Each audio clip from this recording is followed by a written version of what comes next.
Five Nights at Freddy's features a troubled security guard who begins working at Freddy Fazbear's Pizzeria.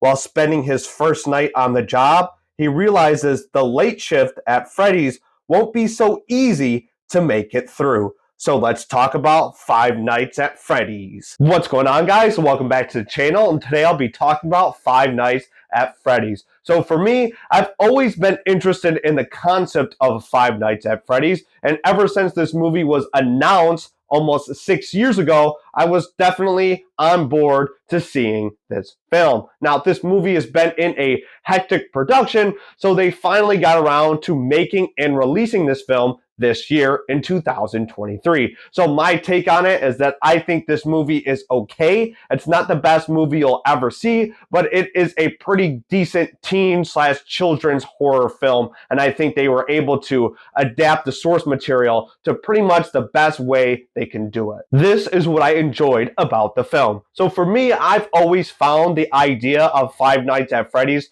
to be interesting. So I was hoping in this film that they were going to be able to take that concept and put it in a good light. So pretty much the concept for Five Nights at Freddy's is that in an abandoned children's arcade, you have these animatronics who come to life and try to kill/terrorize the people who are trying to tend/secure this arcade. So for me, I was definitely on board to see how the filmmakers would create this film and craft these animatronics coming to life and terrorizing the people that interact with this arcade. And for me, I think they did a great job with capturing the spookiness, the thrill, and the overall fun this concept can have. The next thing that I enjoyed about this movie would be the animatronics themselves. Now, the filmmakers did an excellent job in creating and showcasing these animatronics throughout this film. So Freddy Fazbear and his supporting cast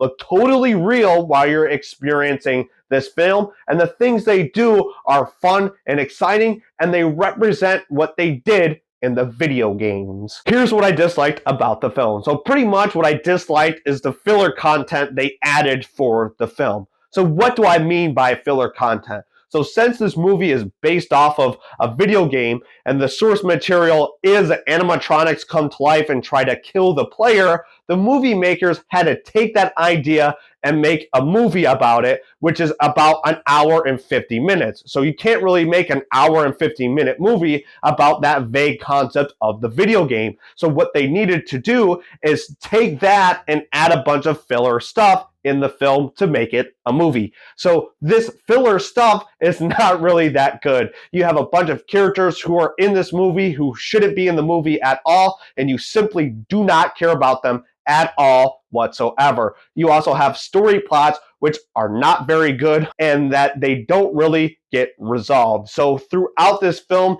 you have this clever concept with Five Nights at Freddy's, but you get sprinkles of nonsensical characters and nonsensical plot points that just kind of bring the movie down. The last thing that I did want to mention that I disliked about this film would be a personal opinion of mine, is that this movie felt like it was streamy. Now, what do I mean by streamy? Is that I felt this movie was made specifically for streaming or consuming it at home. So I had the privilege of watching this movie on Peacock and consuming it at my own leisure, and I felt that experience was way better. If I saw this movie at theaters, I probably would dislike it way more than I do right now, and I think that this movie kind of knew what they were doing as releasing it in the theater and on Peacock, because they knew kind of the product that they had. And for me, when you're making a Five Nights at Freddy's movie and the hype is huge, it shouldn't feel like a streaming type of movie. Overall, Five Nights at Freddy's is a mediocre children/teen horror film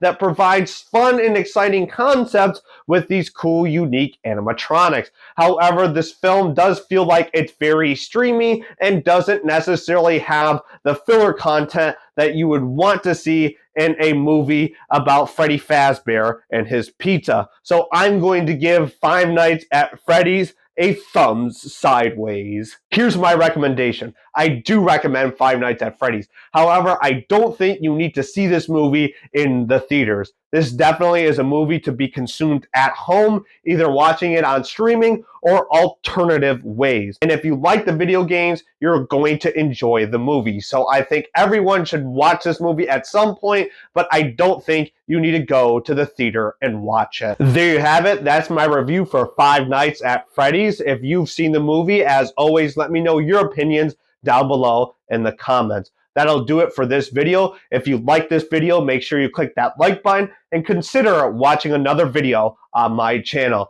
And if you like the stuff that I do here, make sure you're subscribed. That way I can see you next time. Till then, God bless, be safe, and remember to always eat Freddy Fazbear's pizza, and I will see you next time. Peace.